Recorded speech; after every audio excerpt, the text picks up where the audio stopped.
Bonjour frères et sœurs dans le Seigneur, repos et paix. J'avais pas forcément prévu de vous dire quelque chose ce matin. Et puis, suite à des discussions que j'ai encore pu avoir hier avec différents frères et sœurs, par rapport à des choses qui sont publiées sur la chaîne, des frères et sœurs qui sont de différentes dénominations chrétiennes, institutionnelles, qui m'inquiète toujours personnellement, qu'elles soient catholiques, évangéliques, protestantes, tout ce qu'on veut. On se aperçoit régulièrement que beaucoup de nos frères et sœurs aiment Jésus, c'est une évidence, aiment Dieu, mais vivent encore beaucoup des vies qui sont dans la frustration parce qu'en fait, ils ne vivent pas ce qui est marqué dans la Bible. On est tous là à différents niveaux. Et puis, sont vraiment dans une vie de souffrance et ne savent pas trop comment faire, en fait. Ne comprennent pas certaines choses. Et le constat est souvent le même pour toutes ces personnes, c'est qu'elles ne connaissent pas la parole de Dieu. Elles ne lisent quasiment pas la Bible, elles ne passent pas du temps dans la Bible. Et je le rappelais également, à cause de cette maladie du monde, du zapping, qui fait qu'aujourd'hui, on ne veut plus passer du temps à faire les choses. Mais il faut qu'en 2 minutes, on ait su les choses. Alors, on regarde des shorts, on regarde le Facebook, on défile, on regarde des gros titres et on pense qu'en ça y est, en 3 phrases, on a tout compris. Non, on n'a rien compris. Et résultat, on a une dégénérescence du cerveau. Ça a été prouvé médicalement. Notre cerveau est en dégénérescence parce qu'on n'utilise plus notre cerveau pour réfléchir, pour méditer, penser, etc. On prend comme des petits oisillons ce qu'on nous met dans la bouche. Bah ça, on pourra, si on travaille comme ça, c'est-à-dire selon la pensée du monde, je vous le dis carrément, nous ne pourrons pas pénétrer la pensée de Christ et nous ne pourrons pas vivre l'accomplissement de ce que Jésus a fait pour nous. C'est impossible. Il faut être clair. Donc nous devons passer beaucoup de temps dans la parole et une sœur évangélique et une sœur catholique m'ont posé la même question alors qu'elles lisent très peu la Bible. On m'a dit de commencer par ci dans la Bible, d'autres m'ont dit de commencer par cela, mais je ne sais pas par quoi lire, je ne sais pas par où commencer, etc. etc. Alors, moi, je vais vous donner mes conseils par rapport à ce que j'ai vécu, sachant que, je vous le rappelle, j'étais un ancien athée que le Seigneur a appelé, et où il m'a envoyé quelqu'un en songe qui sert le Seigneur dans la vérité et qui m'a formé à la pensée de Christ, justement, pour vraiment comprendre ce qu'est la pensée de Christ. Donc, rien n'est accompli, hein. On est, comme vous, je suis dans un devenir en Christ, mais au moins j'ai compris certaines bases essentielles. Et gloire à Dieu, et je lui remercie, et je lui rends toute la gloire. Et je remercie le Saint-Esprit. Alors, si je puis me permettre de vous donner des conseils, quand vous ne savez pas trop comment commencer dans la Bible, on est quand même concerné particulièrement par le Nouveau Testament, puisque c'est la nouvelle alliance dans laquelle nous sommes en Christ. L'Ancien Testament était la prophétie de Jésus, donc qui annonçait Jésus. De la première page jusqu'à la dernière page de la Bible, on ne parle que de Jésus, même si le nom de Jésus n'est pas toujours marqué, mais le Saint-Esprit nous aide à le reconnaître, bien évidemment. Et le Nouveau Testament est l'esprit de la prophétie, c'est-à-dire la prophétie qui vit par l'esprit vivant en nous. Donc commençons par là. Et je vous conseille dans ces cas-là, bien évidemment, de commencer par Matthieu. Ce que j'aime énormément dans Matthieu, c'est qu'il y a une véritable chronologie qu'on ressent dans l'Écriture, où Jésus vient justement annoncer son ministère, parler à des gens qui sont nés sous la loi, et ça on l'oublie souvent. Donc il y a des choses que Jésus dit là-dedans qui ne nous concernent pas forcément parce qu'il parle à des gens nés sous la loi, mais il explique des choses et comment il prépare les gens à naître de nouveau pour vivre selon la foi et non plus selon la loi. Ensuite, je vous conseille dans ces cas-là de passer à Jean, parce que Marc, en fait, reprend quasiment la même chose, mais beaucoup moins en profondeur que Matthieu. Et donc, je vous conseille de passer à Jean pour là commencer à comprendre les choses de l'esprit. Et puis ensuite, eh bien, continuer par Actes des Apôtres qui vous montre ce que vivait l'Église primitive, qui est très loin de ce que nous vivons aujourd'hui, ce qui n'est pas normal. Et ensuite, lire les lettres de Paul et bien évidemment ce qu'on appelle les épîtres, hein, les lettres de Jean, donc 1 Jean, c'est pas Jean, là c'est 1 Jean, 2 Jean, 3 Jean, les lettres de Pierre, 1 Pierre, 2 Pierre, etc., etc. L'Apocalypse y venir beaucoup plus tard, c'est pas évident à lire et c'est pas forcément une urgence. Sachant que dans Matthieu, à partir du du chapitre 21-22, le Seigneur va commencer à nous montrer justement les avertissements de ce qui peut arriver, ce qui arrivera au niveau de la fin du monde ayant commencé à partir de la Pentecôte qu'ont vécu les apôtres. Hein. Donc nous nous rapprochons davantage chaque jour du temps de la fin. Et lire particulièrement après Matthieu 23, 24, 25, justement, des avertissements du Seigneur pour que justement nous ne tombions pas dans les pièges dans lesquels il nous avertit de ne pas tomber. Et en parallèle de ça, lire tout ce qui est vraiment les prophéties, donc des prophètes qui sont des prophéties messianiques. Donc Ésaïe bien évidemment particulièrement, mais également les autres prophètes, et, et lire aussi les psaumes, qui pour la plupart sont des prophéties qui ont été accomplies en Christ, d'autres qui sont parfois dans leur devenir en Christ, parce que David et d'autres étaient des prophètes et qu'ils avaient salué Christ de loin.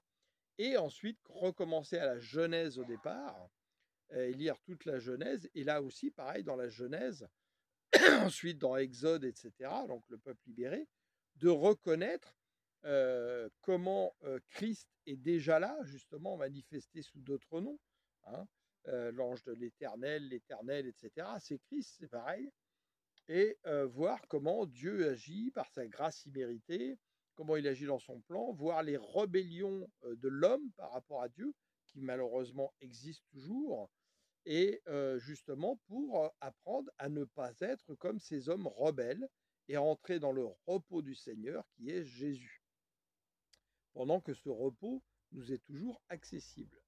Alors, qu'est-ce qui confirme ce que je suis en train de vous dire?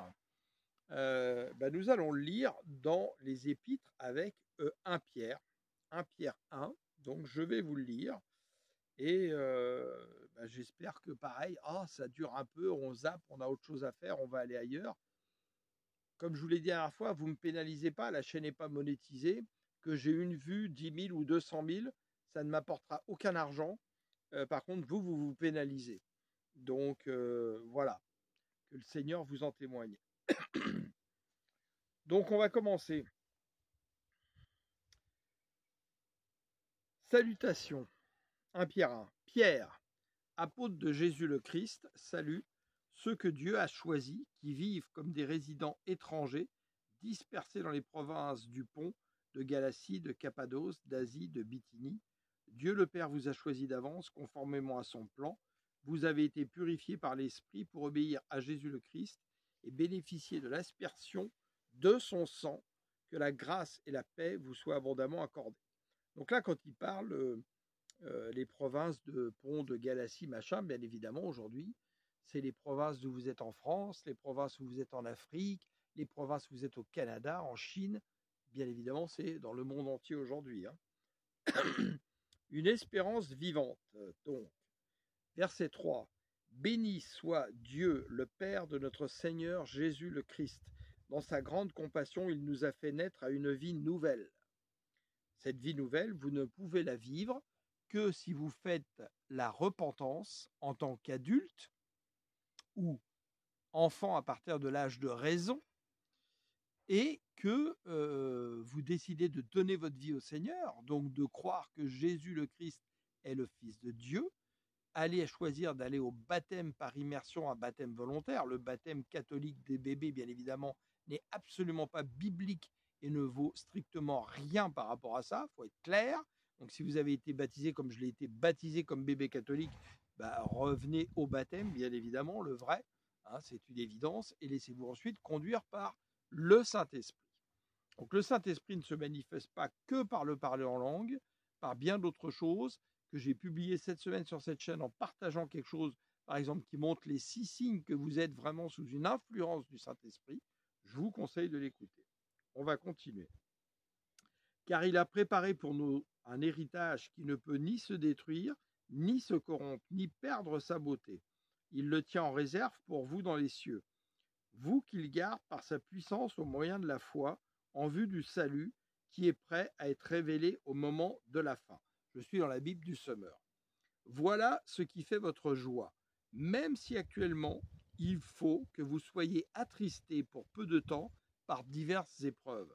Celles-ci servent à éprouver la valeur de votre foi. Oui, pourquoi? Parce que justement, le Seigneur est venu faire des alliances et sans arrêt, nous avons été rebelles. Nous avons quitté l'alliance du Seigneur. Donc là, le Seigneur veut vraiment être sûr que nous restions accrochés dans cette alliance et qu'on n'adore pas Dieu que quand ça va bien, que nous sachions adorer Dieu aussi quand ça va mal, que notre cœur soit disposé pour lui. Le feu du creuset n'éprouve-t-il pas l'or, qui pourtant disparaîtra un jour? Pourtant, votre foi qui a résisté à l'épreuve a une valeur beaucoup plus précieuse. Elle vous vaudra louange, gloire et honneur lorsque Jésus le Christ apparaîtra. Donc quand il reviendra pour juger le monde. Jésus, vous ne l'avez pas vu, et pourtant vous l'aimez. Mais en plaçant votre confiance en lui sans le voir encore, vous êtes rempli d'une joie glorieuse et inexprimable, car vous obtenez en retour votre salut, qui est le but de votre foi. Les prophètes l'ont annoncé pour nous. Ça, c'est le titre. Verset 10. Vous voyez, on parle bien des prophètes. C'est pour ça que je vous dis de lire les prophètes. Pourquoi? Parce que quand vous voyez Jésus qui parlait dans Matthieu, quand on parle dans Jean, quand les apôtres également ensuite, derrière, on voit qu'ils viennent s'appuyer à chaque fois sur ce qu'ont dit les prophètes. Même Jésus vient s'appuyer sur ce qu'ont dit les prophètes. Vous sondez les Écritures, croyant avoir en elles la vie éternelle, pourtant elles rendent témoignage de moi. Pourquoi c'est important? Parce que là, vous voyez bien que dans ces cas-là, vous réalisez que les promesses qui ont été annoncées par les prophètes sont accomplies en Christ. Ça vous dit, en fait, en vous, dans votre cœur, mais Dieu est fidèle. Tout ce qu'il dit, il le fait. Donc ce que Dieu vous a annoncé pareil par Jésus le Christ, il le fera, parce que Dieu est fidèle. Dieu ne se repent pas, ce n'est pas un homme. Donc, verset 10. Ce salut a fait l'objet, écoutez bien, des recherches et des investigations des prophètes qui ont annoncé d'avance la grâce qui vous était destinée. Vous voyez bien qu'on parle de recherche, d'investigation. Soyez des chercheurs, des gens qui investiguent dans la parole, des chercheurs de trésors. Prenez votre pelle et votre pioche. Allez chercher derrière la parole quel est l'esprit de la parole qui révèle un trésor. Et c'est parfois en lisant un verset 30 fois ou en méditant un verset toute la semaine que d'un seul coup l'esprit fait jaillir quelque chose en vous qui vous transporte totalement et qui est gravé après dans votre cœur, dans votre âme, qui n'en sortira jamais. On continue.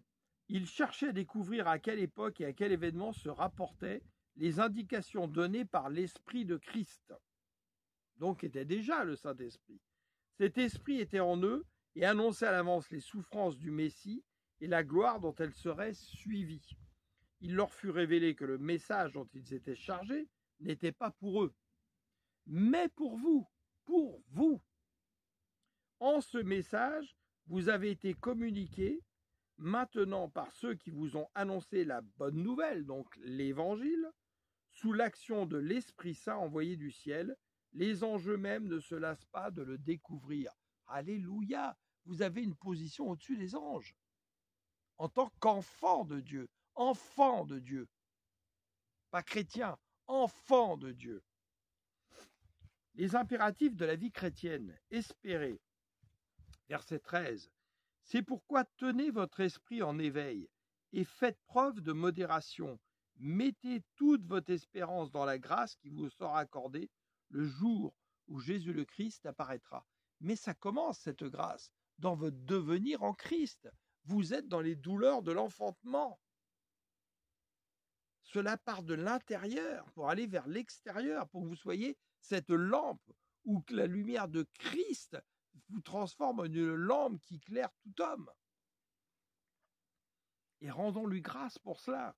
Rendons-lui tout l'honneur, toute la gloire. C'est lui qui fait. Nous ne faisons rien. Sans Christ, nous ne pouvons rien faire de bon. Être saint, comme des enfants obéissants.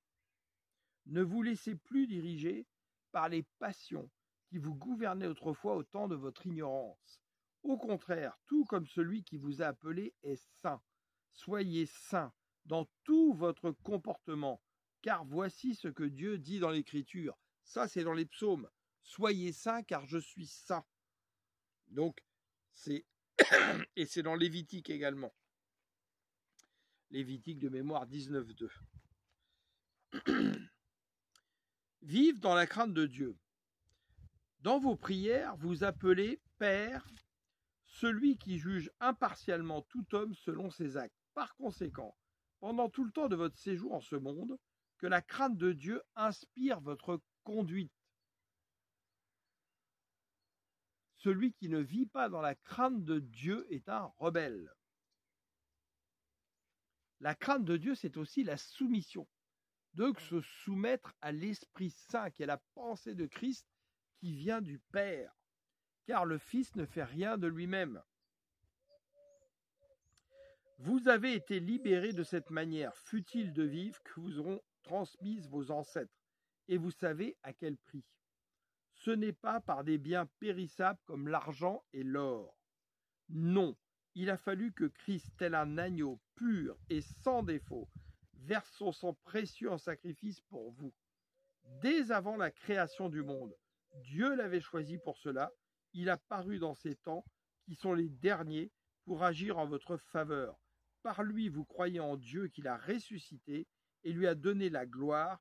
Ainsi, votre foi et votre espérance sont tournées vers Dieu. Verset 22. Par votre obéissance à la vérité. Jésus est le chemin, la vérité et la vie. Donc la vérité, c'est Jésus. Vous avez purifié votre être afin d'aimer sincèrement vos frères et sœurs. Aimez-vous donc ardemment les uns les autres dans tout votre cœur, car vous êtes nés à une vie nouvelle, non d'un homme mortel, mais d'une semence immortelle. Jésus est une semence. Il a bien dit que justement, si le grain n'est mis à terre et ne meurt, ça ne peut rien produire. Il a été une semence, et vous êtes une semence pour Dieu. À l'image de Jésus, en faisant mourir votre vous, votre ego, tout ce que vous voulez être dans le monde. Ça doit mourir pour qu'on puisse porter du fruit. Comme Jésus l'a fait. Car vous êtes nés à une vie nouvelle, non d'un homme mortel, mais d'une semence immortelle, la parole vivante et éternelle de Dieu.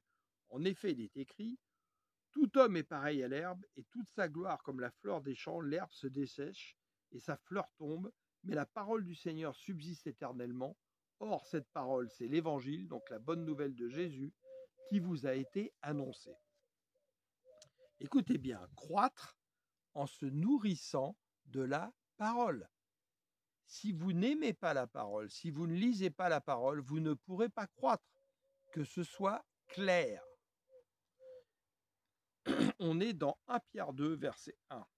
Rejetez donc toutes les formes de méchanceté et de ruse, l'hypocrisie, la jalousie et toute médisance. Comme des enfants nouveau-nés, désirez ardemment le lait pur de la parole, afin qu'il vous fasse grandir en vue du salut, puisque vous avez goûté combien le Seigneur est bon. Vous voyez, là, on parle le lait pur. C'est ce qu'on donne au nouveau-né. Mais le nouveau-né, Si on lui donnait que du lait pur dans la vie terrestre, il ne se développerait pas dans son corps. Après, il lui faut de la nourriture semi-solide et de la nourriture solide. Eh bien, quand vous allez lire la parole régulièrement, et particulièrement tout ce qui est rapport avec Jésus, toutes les choses messianiques, l'Esprit Saint, quand vous avez été baptisé et que vous avez reçu le Saint-Esprit, qui va vous remplir davantage, selon votre faim et soif, plus vous avez faim et soif, plus le Saint-Esprit va vous alimenter. Il va vous faire passer justement du lait pur à la nourriture semi-solide et la nourriture solide, qui va venir se graver dans votre âme, dans votre cœur. Et vous allez comprendre davantage les choses, davantage faire grandir Christ en vous. Être plus solide face aux épreuves. Mettre toute votre espérance dans le Seigneur, comprendre que vous dépendez de lui totalement.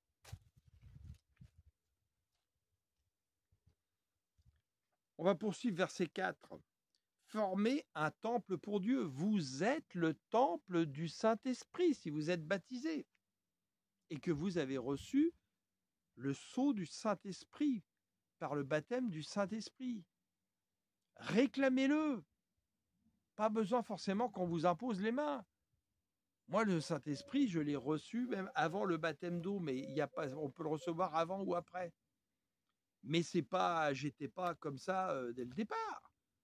C'est à force de chercher, de me nourrir, etc., de chercher vraiment à connaître Jésus, que le Seigneur ajoute au fur et à mesure. Et chaque jour, il ajoute. Ça sera pareil pour vous. Mais il y a un travail à faire. Si on ne fait pas ce travail, c'est pas possible. Parce que Jésus ne vous impose rien, Dieu ne vous impose rien. Il vous laisse le libre choix de le choisir, le libre choix de vouloir grandir en lui ou pas. Approchez-vous de lui car il est la pierre vivante que les hommes ont rejetée, mais que Dieu a choisie et à laquelle il attache une grande valeur. Et vous aussi comme des pierres vivantes. Vous aussi comme des pierres vivantes parce que vous êtes à l'image de Jésus. Des gens vont trébucher à cause de ce que vous dites, parce que vous dites la même chose que Jésus. Et des gens n'accepteront pas votre témoignage. Mais c'est pas grave. Dites ce que le Seigneur vous a dit de dire. Ça les concerne, ça les regarde. Et priez pour eux. S'ils sont aveuglés par l'esprit du monde, pour que plus d'ouvriers viennent auprès d'eux et qu'à un moment donné, ils soient prêts pour recevoir le message de l'Évangile. Et qu'ils deviennent des hommes de paix. Et vous aussi, comme des pierres vivantes, vous qui formez un temple spirituel, édifiez-vous pour constituer une sainte communauté de prêtres chargés de lui offrir des sacrifices spirituels qu'il pourra accepter favorablement pour Jésus le Christ. Alors là, je parle pour les catholiques, puisque justement, ils parlent de leurs prêtres. Vous êtes un prêtre. Un prêtre, c'est une fonction, ce n'est pas un statut comme un pasteur et autres. À partir du moment où vous commencez à témoigner de Jésus dans votre entourage, vous êtes un prêtre. Vous faites ce rôle. Vous êtes un pasteur. Vous êtes un docteur, un évangéliste, suivant ce qui va sortir de votre bouche parce que le Saint-Esprit veut que ce soit ça qui sorte. Prenez conscience de votre identité. Et vous, les catholiques, arrêtez d'appeler les prêtres mon père. Vous n'avez qu'un seul Père, il est dans les cieux. Arrêtez de vous agenouiller devant les prêtres. Arrêtez-vous, les évangéliques, de vous agenouiller devant des pasteurs et d'idolâtrer leur ministère. Arrêtez de vouloir embrasser la main de l'évêque. C'est pas de Dieu tout ça. C'est pas dans la parole de Dieu, je suis désolé. Ça, c'est Satan qui vient pour arracher votre identité. Pour justement, vous ne vous sentiez pas en Christ en vous. Pour constituer une sainte communauté de prêtres chargés de lui offrir des sacrifices spirituels qu'il pourra accepter favorablement par Jésus le Christ. C'est quoi ces sacrifices spirituels? C'est tout le travail que vous faites, reconnaissant avant toute chose tout ce que Christ a accompli par vous et son salut et sa grâce imméritée. Et de chercher à le connaître davantage. Chercher le royaume et sa justice, qui est Jésus, et le reste vous sera donné par-dessus tout.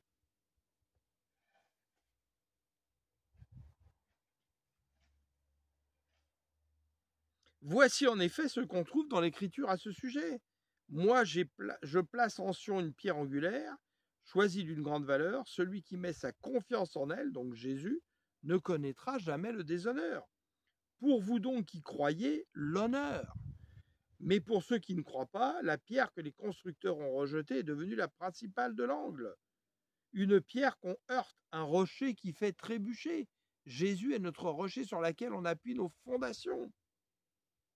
Parce qu'ils refusent de croire à la parole, il leur arrive ce qui était prévu pour eux, ils tombent à cause de cette pierre. Mais vous, vous êtes un peuple élu, une communauté de rois prêtres, une nation sainte. Il n'est pas en train de parler au clergé, là.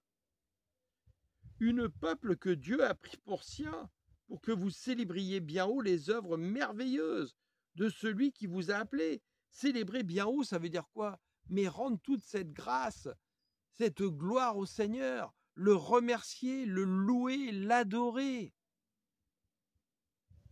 Car vous qui autrefois n'étiez pas son peuple, vous êtes maintenant le peuple de Dieu.